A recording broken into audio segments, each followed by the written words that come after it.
हर हर महादेव। तो आज के वीडियो में मैंने बात किया है सुंदरकांड के बारे में।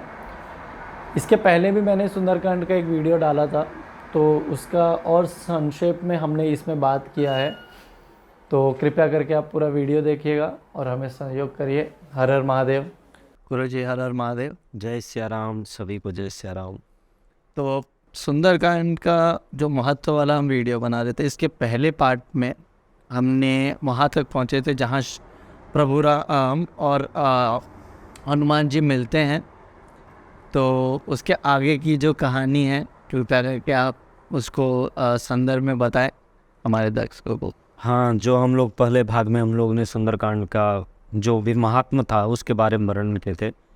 तो जब हनुमान जी महाराज जी जब राम जी के पास आए थे, तो राम जी को जब प्रणाम किए हनुमान जी, तो वहाँ पे राम जी ने पूछा कि हनुमान, आप कुशल मंगल से तो हो ना? आप सभी को भगवान राम जी ने प्रश्न किया था।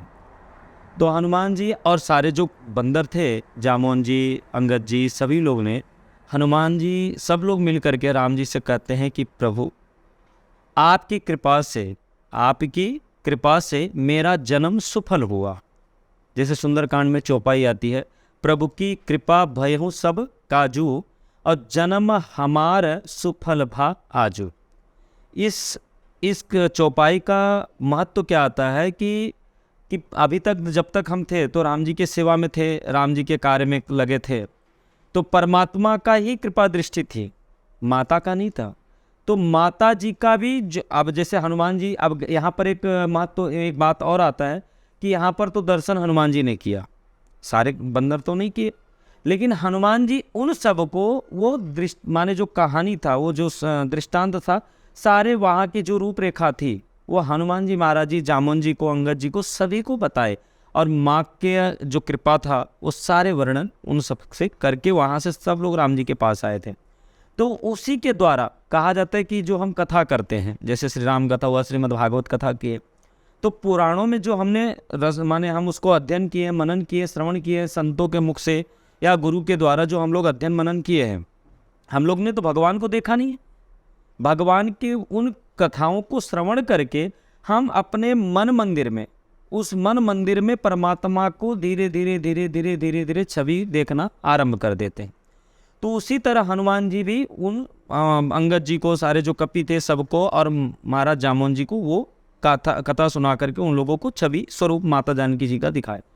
फिर यहाँ पर क्या हुआ, तब हनुमान जी कहते हैं कि प्रभु की कृपा से भयहु सब काजू और जन्म हमार सुफल भा आजू। इंसान का जन्म, जहाँ तक मैं संतों के मुख से सुना हो, कि 3 बार होता है। एक माता पिता के, मान लीजिए कि हम जैसे माता के गर्भ से जन्म लिए तो पहला जन्म होता है। दूसरा जन्म होता है जब गुरु दीक्षा हम ले लेते हैं, वहाँ से हमारा जन्म दूसरा होना शुरू हो जाता है, क्योंकि 3 खंड होता है। जब आप मानव रूपी में आए, क्योंकि वो मायावृत्ति, माया में आसक्त, जैसे माता पिता कहते बेटा पढ़ लो, इंजीनियर बन जाओगे, डॉक्टर बन जाओगे, फलाना टिकाना, ये दुनिया चीज़ें कौन कहता है? माता पिता कहते, क्योंकि सांसारिक वस्तु में आसक्त, क्योंकि उन्होंने कहते कि सांसारिक चीज़ों को बहुत महत्व दिया जाता है, भौतिक सुखों को ज़्यादा महत्व दिया जाता है। तो यहाँ पर भौतिक सुखों को लेकर के माँ और पिताजी कहते हैं। दूसरा, जब हम गुरु के शरण में जाते हैं तो गुरु कहते बेटा जब तक तूने मानव रूपी पाया, संसार को भोगना था भोगा, भोग, कोई दिक्कत नहीं। अपने मन को, जो हृदय हमारा है, उसमें परमात्मा राम जी को बिठा। मन तो संसार में ऑटोमेटिक ही जाना है, उसको कितना भी आप कंट्रोलिंग करोगे तो होता नहीं, कितना भी कंट्रोल अगर हम उस पर नियमित रखेंगे तो पर भी नहीं होता।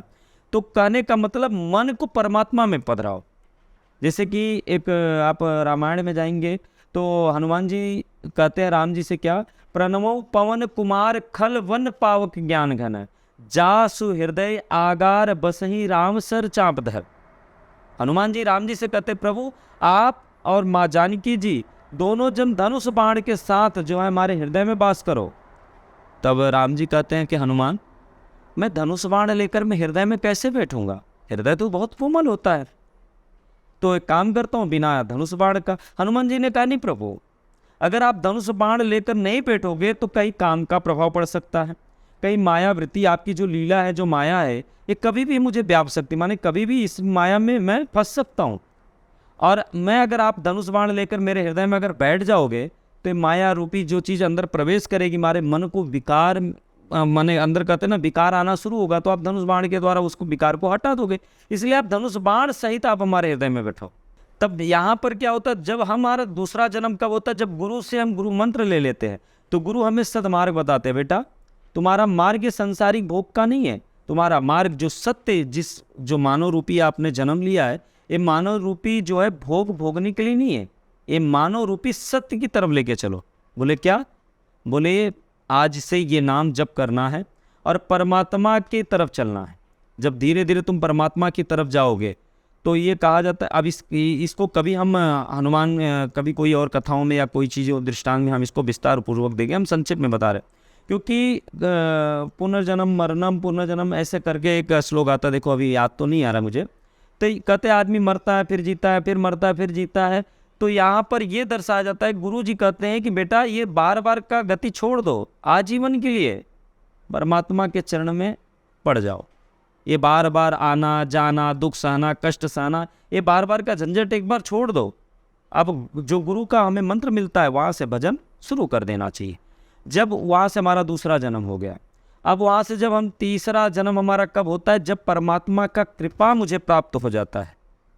तो परमात्मा का जब हमें कृपा प्राप्त होता है तब वो होता है मेरा सत्य जन्म।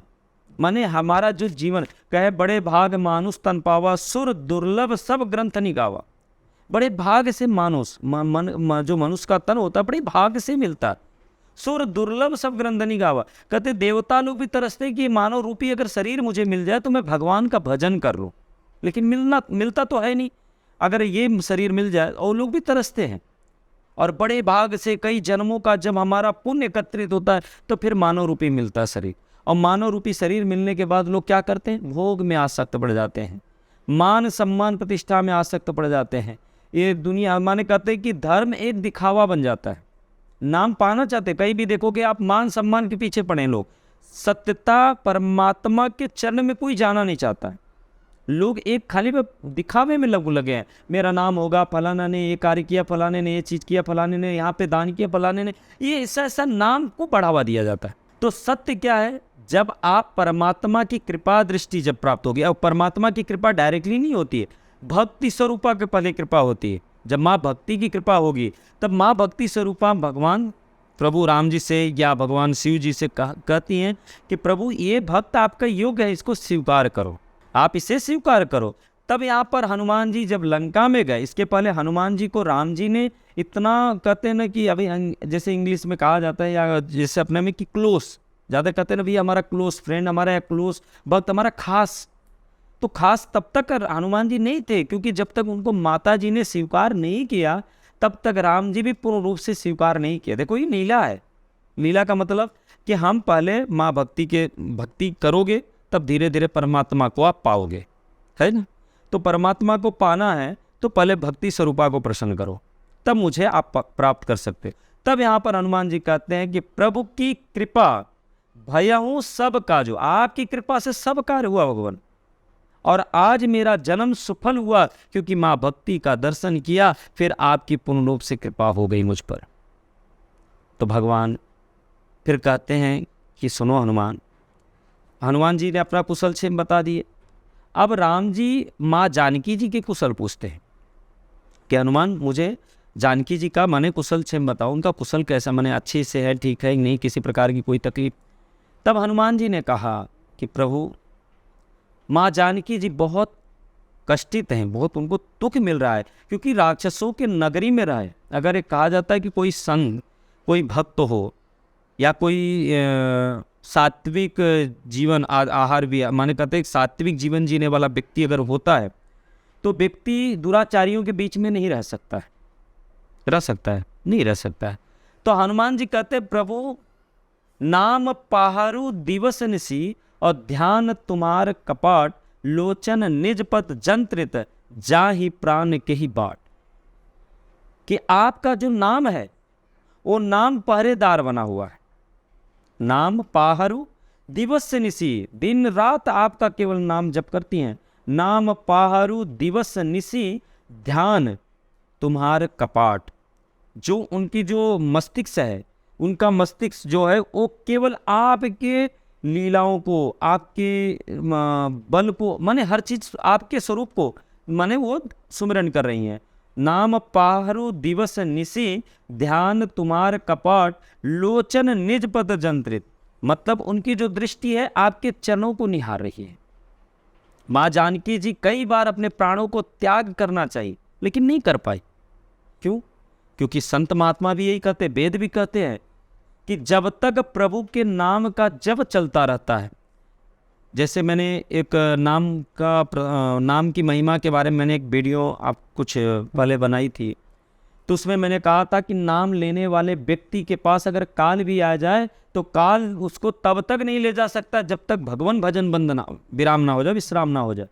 तब तक काल भी खड़ा होकर के वहाँ पे द्वार पे खड़ा रह जाता है कि ये जब तक भगवान का भजन संपन्न नहीं होता तब तक भक्त को हम नहीं छू सकते, या कोई भी हो। तो उसी तरह जब तक प्रभु आपके नाम का जप चल रहा है, इसलिए माँ जानकी जी अगर अपना प्राणों को त्याग करना चाहती तो नहीं कर पाती। अब यहाँ पर तो ये भी दर्शाया जाता है कि हनुमान जी तो ब्रह्मचारी थे, हनुमान जी तो ब्रह्मचारी थे, उनको प्रेम के बारे में क्या पता था। लेकिन हनुमान जी सर्वगुण संपन्न थे, उनको क्या ज्ञात नहीं था। उनको प्रेम माने भोगी वाला प्रेम की बात नहीं है। प्रेम का मतलब होता है कि परमात्मा को पाने के लिए। कैसे कैसे एक कहावत होती है कि पढ़ पढ़ के जग मुआ, पंडित भया न कोई, 2.5 अक्षर प्रेम का जो पढ़े सो पंडित हो। तो प्रेम ही एक ऐसा है कि जो व्यक्ति परमात्मा को प्रेम के द्वारा पा सकता है। एक बार आप सुने होंगे कि जब देवताओं के ऊपर त्राही त्राही मचा हुआ था तो लोगों ने प्रार्थना करने लगे ब्रह्मा जी से कि भगवान तो भगवान बैकुंठ लोक में मिलेंगे, यहाँ पे मिलेंगे, वहाँ पे मिलेंगे। जब सब ने अपनी अपनी बात जब कही तब भगवान शिव जी ने कहा, हरि व्यापक सर्वत्र समाना, प्रेम ते प्रगट होई में जाना। भगवान किसके भूखे हैं? प्रेम का। तो हनुमान जी यहाँ पे दर्शाते हैं कि प्रेम मतलब माँ भक्ति स्वरूपा का प्रेम प्रभु राम जी को बताते हैं, और राम जी का जो प्रेम था वो माँ भक्ति स्वरूपा को बताए। उन दोनों जन को मिलाए तब वहाँ पर भक्ति को लगा और इधर प्रभु को लगा। भक्ति स्वरूपा जो माँ थी उनको लगा कि नहीं ये अनन्य भक्त है भगवान का, अब इसके ऊपर कृपा मैं कर दूं। तब माँ भक्ति का जब कृपा मिला है तब यहाँ हनुमान जी पूरी बात बता रहे हैं कि प्रभु नाम आपका सुमिरन करने से तो मृत्यु भी कुछ नहीं कर सकता। और जिस जीवन में या जिस मानव के जीवन में, चाहे जिसके घर में भी हो, मैं एक आपको सुंदरकांड का एक संक्षेप में महात्म्य इसलिए बता रहा हूँ कि सुंदरकांड का महात्म्य तो बहुत बड़ा है, लेकिन जितना मुझे गुरुजी और हनुमान जी कृपा से प्रेरणा है या राघव सरकार की कृपा से, तो उतना मैं आपको व्याख्यान कराऊँ। तो यहाँ पर कहा जाता है कि जब तक कहते हैं कि जब तक आप भजन नहीं करते तब तक आपके जीवन में विपत्ति का पूरा पहाड़ लगा ही रहेगा। जब आप भजन करते रहेंगे, धीरे धीरे भजन करते करते विपत्ति का पहाड़ धीरे धीरे धीरे धीरे धीरे हटने लगता है। कहा गया कि जब तब सुमिरन भजन न होई, जब तब सुमिरन भजन न होई। जब तक आप भगवान का भजन नहीं करते, भगवान का सुमिरन नहीं करते, तब तक पूरी विपत्ति का पहाड़ आपके जीवन में लगा रहेगा। तो हनुमान जी कहते हैं कि माँ जानकी जी प्रभु आपके नाम का सुमिरन कर रही हैं, इसलिए विपत्ति होते हुए भी विपत्ति उनका कुछ नहीं कर पा रहा है। विपत्ति होते हुए भी विपत्ति उनका कुछ नहीं कर पा रहा है। भाई रावण के घर में, बस रावण के नगर में है, सारे चारों तरफ राक्षस थी, राक्षसियाँ थी वहाँ पर। रावण चाहता तो कुछ भी कर सकता था, लेकिन आपके नाम का महात्म इतना तेज है कि आपकी इतनी नाम के माने नाम तेज मतलब इतना शक्तिशाली है कि रावण भी कुछ नहीं कर पा रहा। तब हनुमान जी ने जब सारी बात बताई, अरे हनुमान जी ने जब राम जी को सारी बात बताई तो राम जी ने कहा कि हनुमान ये सब बात जो तुम बता रहे हो ये सत्य है। तो हनुमान जी ने कहा हाँ प्रभु। तब राम जी कहते हैं कि अच्छा हनुमान, आपको जानकी जी ने कुछ दिया है? कुछ माने जैसे मैंने मुद्रिका दी थी तो ऐसे जानकी जी ने कुछ दिया है आपको? तो हनुमान जी ने कहा हाँ प्रभु, मुझे चूड़ामणि दी है। तो चूड़ामणि उतार करके हनुमान जी ने राम जी को दिया। अच्छा, अब यहाँ पर एक बात और आती है भक्तों के मन में कि हनुमान जी ने तो सारी बात बता दी थी राम जी को, क्या फिर भी राम जी को भरोसा नहीं था? जो हनुमान जी बता रहे तो क्या ये बात उनको हनुमान जी पे भरोसा नहीं था? तो यहाँ पर राम जी ये दर्शा रहे हैं कि मुझे पूर्ण भरोसा है हनुमान जी पे, लेकिन भक्ति का कसौटी, जो भक्ति का जो परीक्षा होता है, अगर मैं ना लूँ तो मुझे पता कैसे चलेगा कि वो मजबूत है या कमज़ोर है।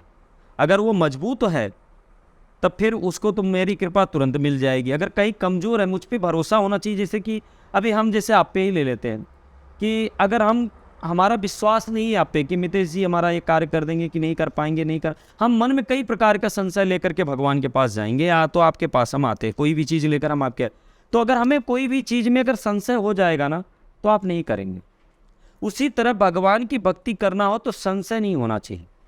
भगवान ये दर्शा रहे कि मैं परीक्षा इसलिए ले रहा हूँ कि ये जगत को जानने के लिए कि मेरा भक्त हनुमान हर चीज़ का परीक्षा देने के लिए योग्य है। हनुमान जी ने सारी परीक्षाएं दी हैं राम जी के सम्मुख। आपने कहीं देखे होंगे कि कई चीज़ें राम जी ने कहा तो वो कार्य हनुमान जी ने नहीं किया, सारे कार्य किए। उन्होंने जो जो बात माँ जानकी जी ने कहा वही बात राम जी को सारी बात बताई। तो राम जी ने जो जो बातें कही माता जानकी जी को नहीं कहने के लिए, लेकिन ये इनकी प्रेरणा से सारी चीज़ें उन्होंने बताया। तो ये परीक्षा इसलिए जाता है कि भक्ति एग्ज़ाम अगर होता है, जैसे हमारे स्कूल में एग्ज़ाम भी होता है, तो स्कूल में अगर मास्टर हमारी परीक्षा ना ले तो हमें क्या पता चलता है कि हम स्कूल में कितनी पढ़ाई किए। कहीं वो आगे चल करके कहीं वो कमज़ोर ना पड़ जाए तो हमारे स्कूलों का नाम खराब हो सकता है। तो उसी तरह भगवान भक्तों का बीच बीच में परीक्षा लेते रहते कि वो भक्त कितना मजबूत हुआ है, कितना कमज़ोर है। उसी तरह हनुमान जी से भगवान ने पूछा कि आपको जानकी जी ने क्या दिया। तब हनुमान जी ने कहा कि प्रभु मुझे माँ जानकी जी ने चूड़ामणि दी। जब भगवान ये सब बातें जब सुन लिए तो भगवान के नेत्र भर आए थे। अब ये तो हम कथा के रूप में नहीं कर रहे, हम तो इंटरव्यू के द्वारा कर रहे हैं। अब एक कथा का भाव होता है तो वो अलग व्यास गद्दी की एक गरिमा होती है, वहाँ बैठने के बाद वो भाव ही ऐसा बन जाता है कि वो जैसे जिस तरह कथाएं चलती हैं उस तरह हम लोगों का हृदय भी पिघल आता है। जब माँ जानकी जी का चूड़ामणि प्रभु राम जी को प्राप्त हुआ तो राम जी के नेत्र सजल आ गए। तब उन्होंने प्रभु राम जी ने हनुमान जी को हृदय से लगा दिए। बार बार प्रभु चहई उठावा, प्रेम मगन ते उठब न भाव। राम जी बार बार हनुमान जी को उठा रहे, लेकिन हनुमान जी को जब हृदय से लगाने लगे प्रभु, तो हनुमान जी बार बार हृदय से न लग करके चरण में गिर जा रहे हैं। तो राम जी कहते हैं कि अरे हनुमान आप ये क्या कर रहे हो? बोले नहीं भगवान, मुझे अपने चरण का दास बना के रखना। बोले क्यों? बोले मुझे कुछ पुराने हम संतों के मुख से, हम अपने गुरुओं के मुख से सुने हैं कि आप एक बार देवर्षि नारद जी को हृदय से लगा दिए थे तो देवर्षि नारद जी अभिमानी बन गए थे। मुझे आपके हृदय और आपकी बराबरी हमको नहीं करना है। अगर हम आपके हृदय और आपकी बराबरी अगर हम करने जाएंगे तो हमें अभिमान हो जाएगा। मुझे अभिमान नहीं चाहिए प्रभु, मैं सेवक हूँ, मुझे सेवक ही बने रहने दीजिए। अगर यहाँ पर कहते हैं कि आप कोई अच्छा काम करो, जैसे आज के कलयुग के हिसाब से देखें तो कोई कंपनी होता है, जो सेठ होता है, जो बॉस होता है, तो बॉस या जो सेठ होता है तो नौकर का कार्य देख करके उसकी खूब तारीफ और प्रशंसा कर देता है। तो नौकर को लगता है कि सेठ अब तो मुझसे बहुत प्रसन्न है, अब सेठ मुझे तो निकालेगा नहीं क्योंकि मेरे कार्य से तो बहुत प्रसन्न है। अब वो सेठ रोज रोज प्रशंसा करने लगा तो नौकर को आप भी मन यहाँ पे बढ़ने लगा। तो बढ़ने लगता है तो फिर क्या होता है? अभिमान बढ़ जाता है तो इंसान का पतन हो जाता है। तो हनुमान जी कहते हैं कि प्रभु मुझे चरण में ही सेवा दीजिए और मैं चरण में ही सेवा करूँगा, मैं आपके हृदय तक नहीं आने वाला। क्योंकि जब देवर्षि नारद जी को भगवान हृदय से लगाए थे उस समय देवर्षि नारद जी को बड़ा अभिमान हो गया था कि अब मेरे समान अब कोई नहीं, सारा कार्य तो भगवान की कृपा से हुआ, अब तो मैं सर्वश्रेष्ठ माना गया, अब मैं तो सर्वश्रेष्ठ माना गया। इसलिए हनुमान जी वो बातों को जान करके प्रभु के हृदय नहीं लगे। इसलिए कहा जाता है कि अगर कोई भी व्यक्ति बड़ा श्रेष्ठ अगर आपको हृदय से भी लगाता है तो भी अपने मन को हमेशा नीचे रखो, उनके चरणों का दास बन के रहो। तो इसलिए हनुमान जी यहाँ पर दर्शाते हैं। जब वहाँ से रावण का किस तरह लंका में विजय माने लड़ाई हो, युद्ध हो, माँ जानकी जी को लाने जाना है, तो वहाँ पर कई प्रकार से लोगों का प्लान चल रहा था। अब लंका की तरफ चले तो लंका में रावण अपनी राजसभा में बैठा हुआ था। राजसभा में बैठ करके तो सबको कुछ समय के बाद सारे लोगों ने आपस में यहाँ पे तारीफ, रावण ने भी कहा कि मैं बंदर तो हमारे भोजन हमारे भोजन हैं। और ये तपस्वी के अंदर कितना बल है होगा, 2 ही तपस्वी हैं, बंदर तो आम लोगों के माने भोजन है। तो आप लोग चाहोगे तो बंदरों को खा डालोगे और आम को हम यूं ही परास्त कर देंगे तपस्वी को। इस तरह रावण अभिमान में बोला। तो यहाँ पर महाराज गोस्वामी जी कहते हैं, सचिव वैद्य गुरु तीन प्रिय बोले भई आस, राज धर्म तीन हो ही बेगई नाश। कहने का तात्पर्य होता है कि अगर गुरु शिष्य का अगर प्रशंसा करने लगे तो क्या हो जाता है, तो शिष्य बिगड़ जाता है। शिष्य का कि नहीं मेरा शिष्य बहुत अच्छा है, मेरा शिष्य योग्य है, मेरा शिष्य, तो व्यक्ति के अंदर वो अभिमान आने लगता है। जैसे प्रशंसा से मुझे एक बात याद आ गई, मैं छोटा सा दृष्टांत यहाँ पर दूंगा एक प्रशंसा का, कि एक कारीगर था। वो कारीगर बड़ा सुंदर मूर्ति बनाता था। मूर्ति बनाते बनाते उसके लोग ना माने उसकी बहुत प्रशंसा लोग करने लगे कि तुम्हारे जैसा कोई कारीगर ये जगत में कोई नहीं है, तुम जैसा शिल्पकार माने कारीगर कोई नहीं है, इतना सुंदर मूर्ति बनाने वाले। तो एक ज्योतिषी उसके यहाँ से जब गुजर रहे थे एक ज्योतिषाचार्य, तो वो कारीगर ने आकर पूछा, महाराज मेरे भविष्य के बारे में कुछ बताओ। तो कारीगर ने जब पूछा तो ज्योतिषाचार्य जो थे उन्होंने कहा कि भाई तुम्हारी कुछ दिनों के बाद, 1 महीने के बाद मृत्यु हो जाएगी, तुम्हारी 1 महीने के बाद मृत्यु हो जाएगी।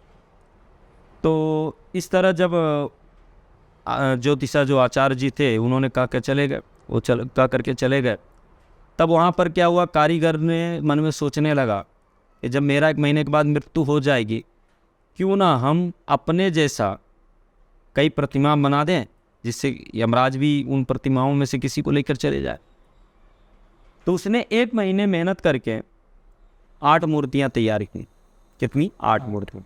तो 8 मूर्तियों को 4 दाहिने और 4 बाएं रख दिया, रख करके बीच में खड़ा हो गया। तो यमराज जी को लगा कि भाई अब उसका समय आ गया, क्यों ना चल करके उसको लेकर आते हैं। जब यमराज जी आए उसको लेने के लिए, जब उसको लेने के लिए आए तो ये एक आदमी का, अब एक ही आदमी ले जाना तो उसी की तरह 9 रूप हैं, तो हम लेकर जाएं किसको, वो बड़े डिस्टर्ब हो गए। तो बोले उनके दूत आए, दूत के बाद यमराज जी आए थे। तो यमराज जी ने मन में सोचा कि भैया ये सृष्टि में ब्रह्मा जी ने क्या उल्टा पुल्टा कर दिया कि एक ही सृष्टि से एक ही मानव के रूप में कई मानव रूप बना दिए, तो हमको किसको पता चलेगा किसकी मृत्यु है, किसकी मृत्यु पक्का हो चुकी है। तो यमराज जी क्या किए गए, ब्रह्मा जी के पास। तो ब्रह्मा जी को जाकर सारी बातें कहीं, महाराज आपने सृष्टि का कैसे निर्माण कर दिया। बोले क्या हुआ, बोले आप एक मानव को कई रूप बना दिए, तो मुझे समझ में नहीं आ रहा मैं किसको लेकर आऊँ, क्योंकि उसका मृत्यु निश्चित हो चुका है। ब्रह्मा जी आए साथ में, यमराज जी के साथ में। तो ब्रह्मा जी आए तो वो भी देखकर आश्चर्य पड़ गए कि आज तक मेरे जीवन में सृष्टि में मैंने तो ऐसा कभी सृष्टि का निर्माण किया नहीं था कि एक मानव की तरह कई रूप हो जा। वो भी बड़े आश्चर्य में पड़ गए। तो वो गए भगवान विष्णु के पास। भगवान विष्णु के पास गए, भगवान विष्णु आए वहाँ पर।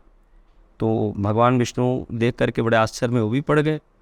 बोले भाई ये तो एक आदमी को लेके जाना है और उसने अपने स्वरूप माने यहाँ पर 9 लोग हैं, तो किसको ले जाया जाए। बात यहाँ कहानी का नहीं है, बात यहाँ महत्व को समझने की है। तो जब भगवान विष्णु बड़े आश्चर्य में पड़े, तो भगवान तो लीला कहते हैं ना, भगवान को लीला करने में कितना समय लगता है, भगवान तो हर चीज़ लीला ही करते हैं। तो भगवान को लगा कि आदमी को तो ऐसे पता नहीं चल रहा है, क्योंकि सब 9 के 9 एकदम सेम मूर्ति की तरह खड़े हैं।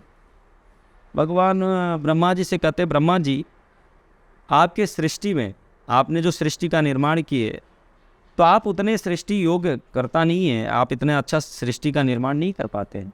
अगर ये जो मूर्ति का निर्माण किया है, अगर ये व्यक्ति अगर मुझे मिल जाए ना, तो मैं उसे काफ़ी उपहार दे दूँगा और आपकी गद्दी उसको मैं दे दूँगा। और बहुत सुंदर मूर्ति उसने बनाई है, जिसने बनाई बहुत सुंदर बनाई है।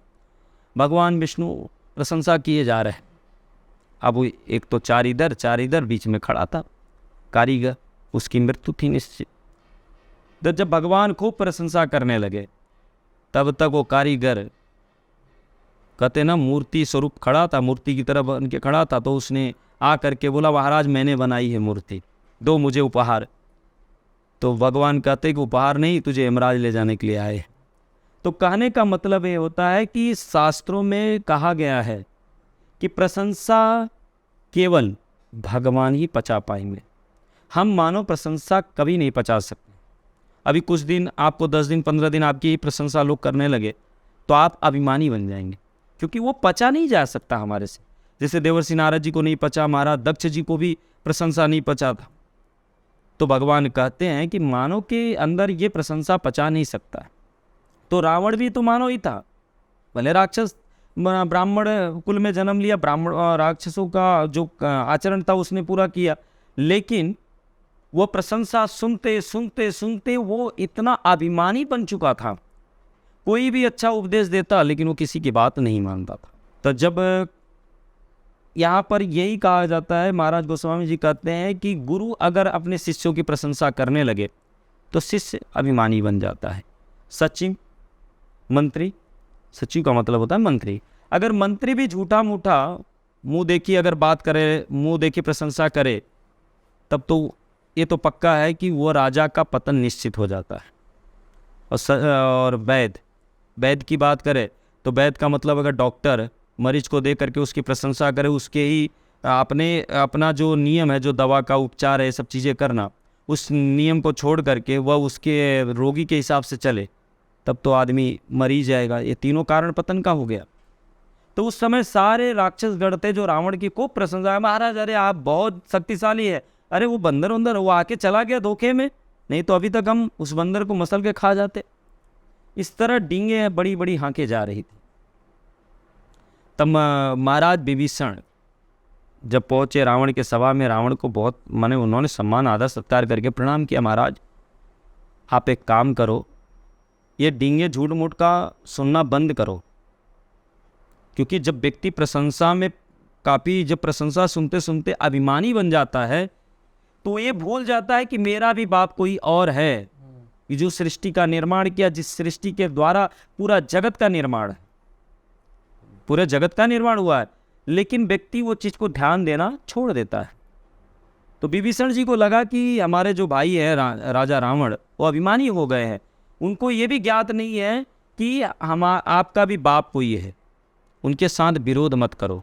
कभी भी आदमी जब प्रशंसा होता है तो विरोध करने लगता है, लोगों से जाकर लड़ने झगड़ने लगता है, हर जगह उपद्रव पैदा चालू कर देता है।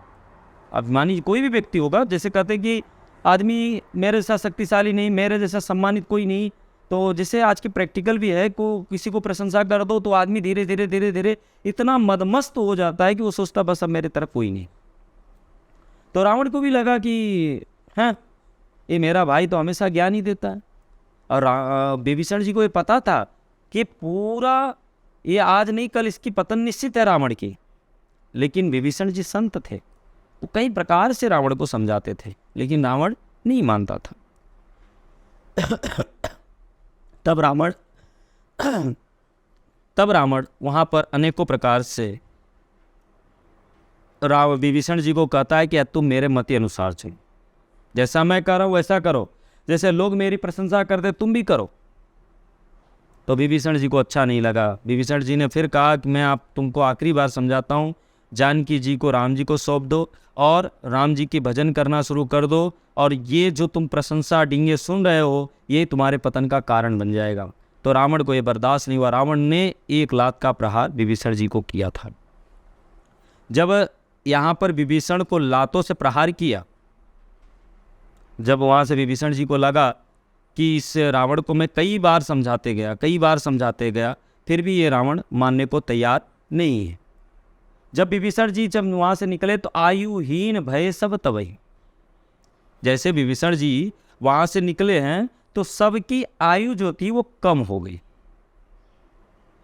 धीरे धीरे कहते ना कि एक हमारे घर में, जैसे मैं इस पे आपको 2-1 मिनट बातें मैं बताऊंगा थोड़ा सा विस्तार के रूप में, कि कहा जाता है कि व्यक्ति हमारे घर में 10 मेंबर होते हैं, तो 10 मेंबर में एक व्यक्ति संत होता है या भक्त होता है या पंडित होता है, चाहे वो यहाँ पे जात धर्म की बात नहीं हो रही है, चाहे वो किसी भी जात की हो, उससे जात पात से कुछ लेना देना नहीं। अगर किसी के घर में 10 व्यक्ति अगर हो तो उस घर में एक व्यक्ति भक्त जरूर बनता है। क्यों? क्योंकि वो भक्त बनता है तो वो अपने कुल को तारने में लग जाता है और वही सबको मार्ग बताने लगता है कि भैया या भाई को या माता जी को या पिताजी को समझाता रहता है कि ये चीज़ गलत है, ये चीज़ें हमारा सनातन धर्म हमें ये नियम नहीं सिखाते। हमारा सनातन धर्म, हमारा नियम जो है, हमारा मर्यादा क्या है, वो सनातन, देखिए वो माता पिता हैं, बुजुर्ग हैं, गार्जियन है अपनी जगह। एक भक्त जब भगवान की तरफ चलने लगता है तो उसी भक्त के द्वारा पूरे घर को गाइड किया जाता है। तो यहाँ पर जब विभीषण जी के द्वारा भगवान राम जी बार बार प्रेरित करते थे कि रावण को समझाओ, रावण को समझाओ, रावण को समझाओ, लेकिन विभीषण जी समझाते रहे रावण को। भगवान तो डायरेक्टली नहीं किसी को समझाने आते। हमारे घर में अगर कोई भी चीज़ें हैं तो भगवान डायरेक्टली नहीं आते। जो भक्त होता है, एक मेंबर जो घर का सदस्य होता है, उसी के द्वारा वो प्रेरणा दिया जाता है, बेटा ये चीज़ गलत है, ये चीज़ को ऐसा नहीं, ये चीज़ को ऐसा करवाओ। तो भक्त ही अपने घर को पूरा समझाता है। जब सब लोग कहते हैं ना, जब उस भक्त हो या पंडित हो, उसको जब घर वाले दबाने लगते, अत्याचार करने लगते हैं, तो व्यक्ति क्या करता है? अत्याचार जब होने लगता है तो घर का त्याग कर देता है। तो वैसे ही रावण ने जब विभीषण जी का त्याग किया, उसने चरण का प्रहार किया, तो उसी समय सारे राक्षसों का आयु जो थी उनकी कम होने शुरू हो गई थी। इसमें एक दृष्टांत आता है कि जब विभीषण जी जब तक लंका नगरी में थे तो उनके पास एक भगवान नारायण की मूर्ति थी। मैं इसको संक्षेप में बता रहा हूँ, जब हम कभी विस्तार पूर्वक बताएंगे तो फिर हम आपको बताएंगे। वो जब तक भगवान नारायण की प्रतिमा थी तो नारायण के भगवान की पूजा करते थे, तब तक रावण बलशाली बना हुआ था, इसलिए रावण को कोई परास्त नहीं कर पाया। और राक्षसों का जो आयु था वो प्रबल था, क्योंकि एक संत के प्रकाश से सबके ऊपर कृपा बनी हुई थी। तो वैसे ही जैसे विभीषण जी का अपमान हुआ, विभीषण जी वहाँ से निकले, तो वहाँ से फिर अपने माँ कैकसी जी के पास गए, फिर वहाँ से भगवान शिव जी के पास गए, शिव जी के पास से फिर भगवान राम जी के पास आए मिलने के लिए। तो सुग्रीव जी को लगा कि भाई ये राक्षस है, निश्चर है, ये कहीं हमारे लोगों का भेद तो जाने नहीं आया। तो सुग्रीव जी क्या किए, गए प्रभु को सूचना दिए। तो जब प्रभु को सूचना दिए कि सुग्रीव जी ने कहा कि प्रभु ये राक्षस तो आया है हम लोगों का भेद जानने के लिए, अब क्या करें, इसको बोलो तो अगर हम इसका भी वध कर दे। तो भगवान वहाँ से आए तो सामने हनुमान जी भी खड़े थे, लेकिन हनुमान जी, क्योंकि कहते हैं ना कि आदमी के पास कितनी भी पावर आ जाए, कितनी भी शक्ति आ जाए, कितनी भी बल, कितनी भी बुद्धि, कितना भी धन हो, लेकिन बिना अपने गार्जियन के विपरीत कभी कार्य नहीं करनी चाहिए। हनुमान जी चाहते तो बोल सकते थे कि प्रभु यही विभीषण जी तो हमको मार्ग बताए थे, मैं माँ जानकी जी का पता लगाने गया था। तो वहाँ पे राम जी सब भाव को जानते हुए कहते हैं कि सुनो सुग्रीव, जो निर्मल मन सो मोहि पावा, मोहि कपट छल छिद्र में भावा। अगर कपटी व्यक्ति होगा तो मेरा दर्शन तो दूर की बात है, जहाँ मेरा नाम होता रहेगा वहाँ से वो कोसों दूर भाग जाएगा। मेरा जहाँ नाम होता रहेगा, जहाँ नाम जप होता रहेगा, वहाँ से काफ़ी कोसों दूर चला जाएगा। तो मेरे धाम को आने का तो दूर की बात है। तो अगर विभीषण कहीं ना कहीं अगर पुण्य आत्मा होगा, हमें जहाँ तक लगता है कि हनुमान वहाँ गए थे तो हनुमान जी कहीं ना कहीं परीक्षण तो लिए होंगे, विभीषण जी के बारे में भी जाने। अगर हनुमान जी का क्या राय है पहले उस पर भी तो देख लें। तब राम जी हनुमान जी से पूछे तो हनुमान जी ने कहा, प्रभु जय, आप तो सब जानते हैं, आप तो सर्वस्व हैं, आप तो सर्व ज्ञानी हैं, आप तो सर्वात्मा माने आप त्रिकालदर्शी हैं, आप तो सब कुछ जानते हैं, तो भगवान आप मुझसे क्यों पूछ रहे हैं? मैं तो आपका सेवक, मैं क्या बताऊं। लेकिन इतना है कि मैं लंका नगरी में गया था, मेरे सहायक थे विभीषण जी। तो राम जी ने कहा फिर सुग्रीव जी से कि सुन लिए, और मैं आपको एक विस्तार पूर्वक बताता हूँ सुग्रीव, कि व्यक्ति अगर कपटी होगा, छली होगा, द्वेही होगा, ईर्ष्यालु होगा, तो मुझे वो कभी प्राप्त नहीं कर सकता है। भले वो कोटि कहते कई जन्मों से वो मेरा नाम जप करता हो, मन की मलिनता जब तक उसका स्वच्छ नहीं होता, साफ सुथरा नहीं हो जाता, तब तक मुझे नहीं पा सकता है। जब वो संतों का सानिध्य पाता है तब उसका मन जो है निर्मल होना शुरू होता है। मन निर्मल होना शुरू होता है तो कपट, छल, छिद्र सब धीरे धीरे खत्म हो जाता है, तब जाकर के मेरी कृपा होती है।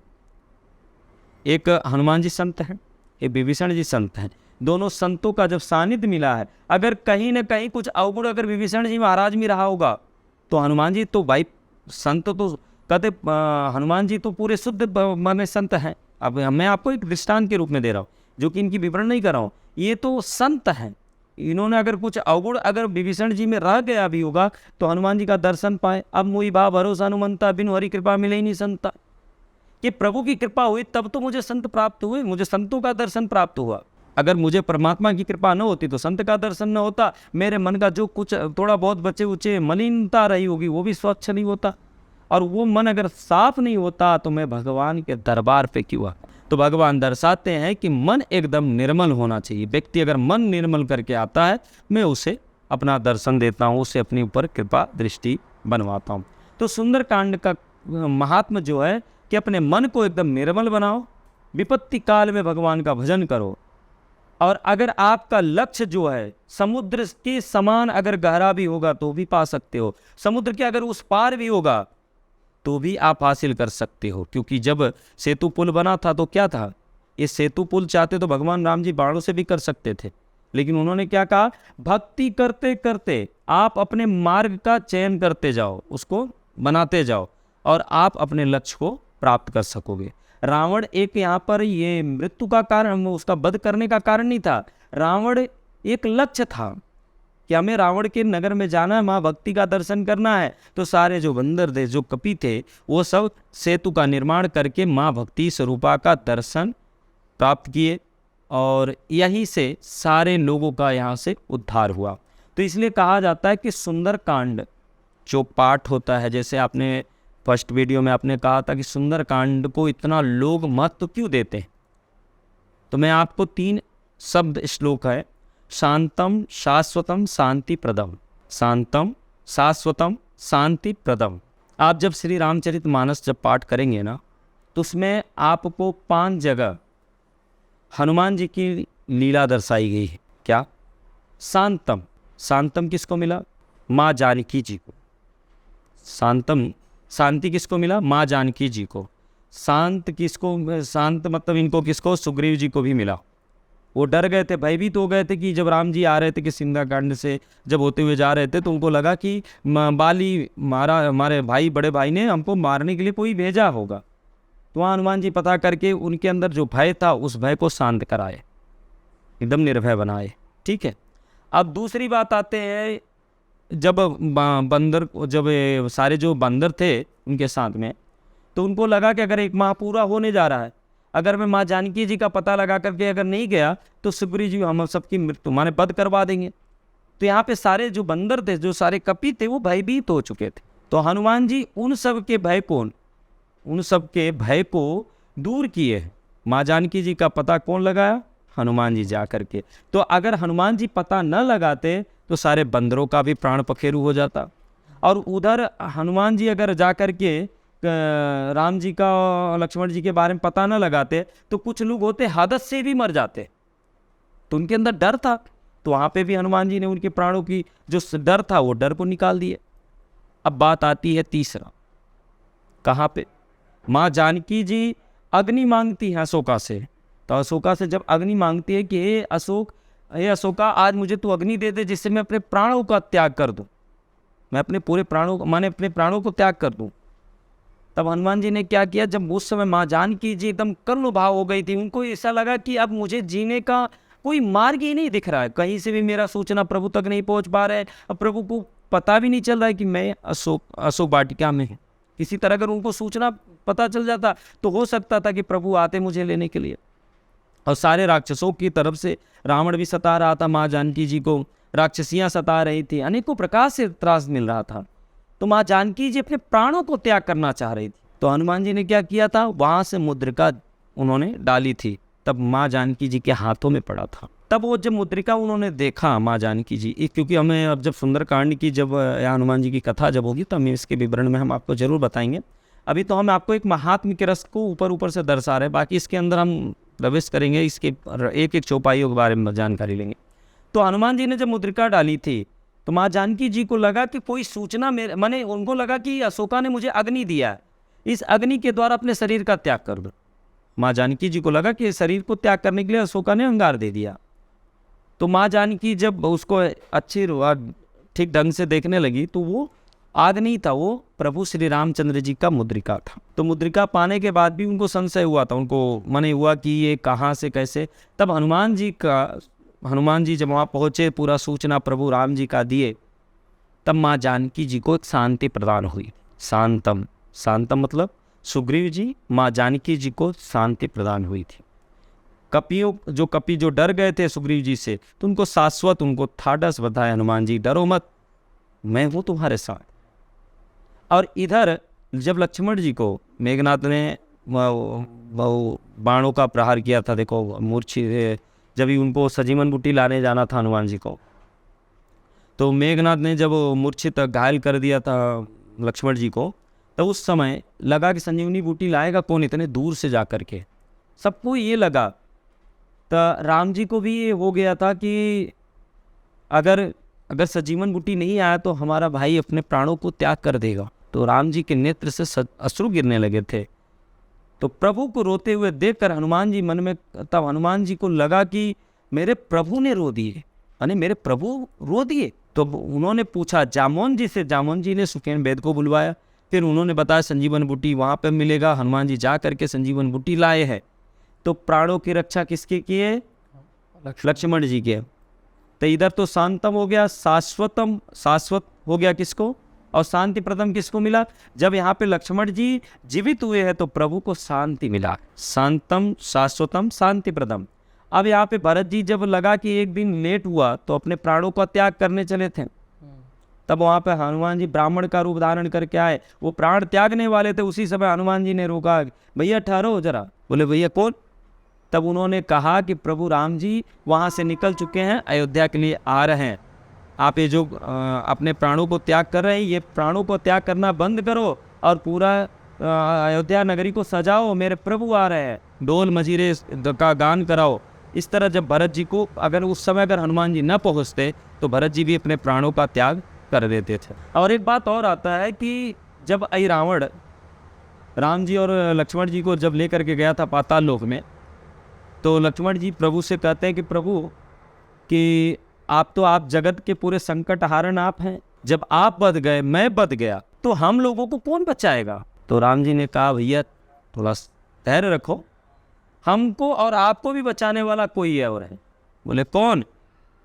बोले खुद ही दिखेगा। तब तक हनुमान जी पहुँचे, जय श्री राम का जय घोष किए, पंचमुख रूप धारण किए, रावण के वध किए। तो राम जी ने कहा कि यही संकट निवारण हनुमान है, इसलिए उनको संकट निवारण हनुमान कहा जाता है। संकट के कहते जितना भी विपत्ति हो, जितने भी संकट हो, सारे संकटों का मुक्ति अगर हो सकता है तो हनुमान के कृपा से। बिना हनुमान जी की कृपा से संकट का आपका निदान नहीं हो पाएगा। और हनुमान जी को अगर प्रसन्न करना हो तो बिना राम को प्रसन्न किए नहीं कार्य होगा। तो इसलिए कहा जाता है कि सुंदरकांड में हमें भक्ति की प्रेरणा मिलती है। सारे जीवन में जो अवगुण हैं, उन सारे अवगुणों को कहते हैं ना कि सर्वनाश ही हो जाता है। अवगुणों का मतलब समझो मर्दन हो जाता है। अवगुण का कहते हैं मर्दन हो गया। फिर यहाँ पर माँ भक्ति स्वरूपा का दर्शन हुआ, प्रभु के दर्शन हुआ, और इसी समय 9 ग्रहों को हनुमान जी ने बचाया था। इसलिए 9 ग्रहों ने वहाँ पर हनुमान जी को आशीर्वाद दिए थे कि हनुमान जी अगर आपके भक्त अगर कोई होगा तो उनके ऊपर सदैव मेरी कृपा दृष्टि बनी रहेगी। इसलिए 9 ग्रहों का कृपा तब बनी रहती है जहाँ हनुमान जी की भक्ति होती है। और हनुमान जी की भक्ति हो चाहे राम जी की भक्ति हो, तो वहाँ पर हनुमान जी अजर अमर हैं, वहाँ पर सदैव अपनी कृपा दृष्टि बनाए रखते हैं। तो सुंदरकांड से हमारा जीवन, हमारा गला, ये सुंदर कंठ है। इस पे भी एक रामचरितमानस की एक महात्मा है जो कभी हम आगे आपको बताएंगे। तो ये कहने का मतलब सुंदरकांड इसलिए सुंदर है कि अगर आप श्री रामचरितमानस का पूर्ण रूप से पूरा पाठ अगर नहीं कर पाते हैं तो आप सुंदरकांड का पाठ कर लो, जो कि रामायण श्री रामचरितमानस का पूरा सार है सुंदरकांड। जो सुंदरकांड के पाठ करने से भक्ति की प्राप्ति हो जाएगी। कोई भी चीज़ अगर जीवन में, भक्ति हो, रोग हो, शोक हो, बाधा हो, विपत्ति हो, सारे चीज़ों का निराकरण सुंदरकांड से होता है।